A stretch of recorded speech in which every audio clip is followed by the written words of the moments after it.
दोस्तों, इस दुनिया में बहुत से ऐसे लोग होते हैं जो खुद को सर्वश्रेष्ठ समझते हैं और खुद पर बहुत ज़्यादा घमंड करते हैं।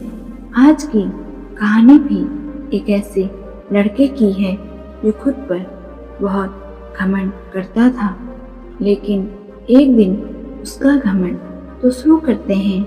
आज की कहानी एक बार की बात है। एक गांव में एक लड़का रहता था। उसने धनुष बाण चलाने में महारत हासिल की थी। वो कहीं भी जाता तो लोगों को उससे तीरबाजी करने को कहता, और जब दूसरा लड़का उससे तीरबाजी में हारता तो वो उसका मजाक बनाता। वो कभी किसी से हारा नहीं, तो इस कारण उसमें अहंकार की भावना जागृत हो गई। एक बार उसने एक मशहूर जैन मास्टर को चुनौती देने का सोचा और सुबह होते ही उस मठ में पहुंच गया जहां जैन मास्टर रहते थे। दूर पहाड़ों के बीच जैन मास्टर के मठ में पहुंच गया और मास्टर से कहने लगा, मास्टर, मैं चाहता हूँ कि आप मेरे साथ तीरबाजी करें। ये मैं आपको चुनौती दे रहा हूँ। चुनौती शब्द सुनते ही जैन मास्टर ने उस लड़के की चुनौती स्वीकार कर ली। अब प्रतियोगिता शुरू हुई। उस लड़के ने पहली कोशिश में ही दूर रखे लक्ष्य के ठीक बीचों बीच निशाना लगा दिया और दूसरी कोशिश में उसने लक्ष्य में रखे तीर को ही भेद डाला। अपनी निपुणता में अहंकार करते हुए लड़का जैन मास्टर से कहने लगा, अब बताओ मास्टर, क्या आप मुझसे बेहतर तीरबाजी कर सकते हैं?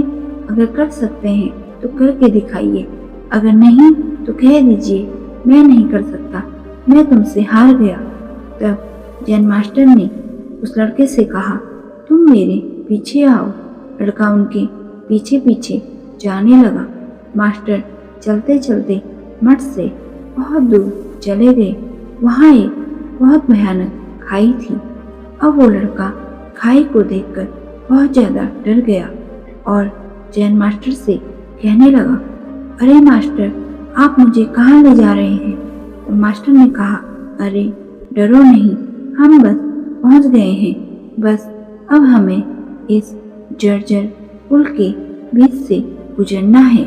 वो लड़का उस पुल को देखकर बहुत ज़्यादा घबरा गया, क्योंकि वो पुल दो पहाड़ियों को जोड़ने के लिए किसी ने लकड़ी के एक काम चलाओ पुल का निर्माण किया था और जैन मास्टर उसी पुल से गुजरने की बात कर रहे थे। मास्टर पुल के बीच में पहुंचते ही रुक गए और कमान से तीर निकालकर दूर एक बड़े से पेड़ पर एक अचूक निशाना लगाया। निशाना लगाने के बाद जैन मास्टर उस लड़के से कहने लगे, तुम भी आगे आओ और उसी पेड़ पर निशाना लगाकर अपनी निपुणता को सिद्ध करो।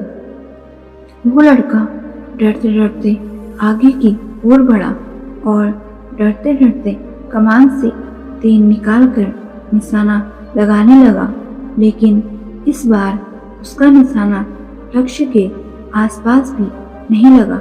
ये देखकर वो लड़का बहुत मायूस हो गया और उसने हार मान ली। तब जैन मास्टर ने उससे कहा, देखो, तुमने तीरबाजी पर तो महारत हासिल कर ली और धनुष बाण पर भी नियंत्रण कर लिया, लेकिन तुम्हारा उस मन पर अभी भी नियंत्रण नहीं है जो किसी भी परिस्थिति में लक्ष्य को भेदने के लिए महत्वपूर्ण है। इस बात को हमेशा याद रखना कि जब तक मनुष्य के अंदर सीखने की जिज्ञासा होगी तब तक उसके ज्ञान में वृद्धि होगी, परंतु जब उसमें सर्वश्रेष्ठ होने का घमंड जागृत हो जाएगा तभी से उसका नाश प्रारंभ हो जाएगा। अब वो लड़का जैन मास्टर की बात समझ गया। उसे एहसास हो गया था कि उसका धनुर्विद्या का ज्ञान बस अनुकूल परिस्थितियों में ही काम आता है और उसे अभी बहुत कुछ सीखना है। उसने उसी वक्त अपने घमंड के लिए जैन मास्टर से माफी मांगी और हमेशा एक शिष्य की तरह सीखने और अपने ज्ञान पर घमंड ना करने की कसम खाई। दोस्तों, इस कहानी से हमने सीखा कि जब किसी के अंदर सबसे श्रेष्ठ होने का घमंड जागृत हो जाता है तो उसी वक्त से उसका नाश प्रारंभ हो जाता है। इसके साथ हर इंसान की अपनी एक खासियत होती है जिसमें दूसरा इंसान शून्य होता है। इसलिए सभी का आदर सम्मान करना हमारा कर्तव्य है। दोस्तों, उम्मीद करती हूँ आज की कहानी से आपको कुछ ना कुछ से जरूर मिली होगी। अगर आपको आज की कहानी पसंद आई, वीडियो को लाइक, शेयर और चैनल को सब्सक्राइब जरूर करिएगा।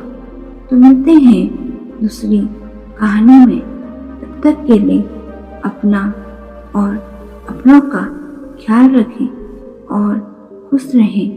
धन्यवाद।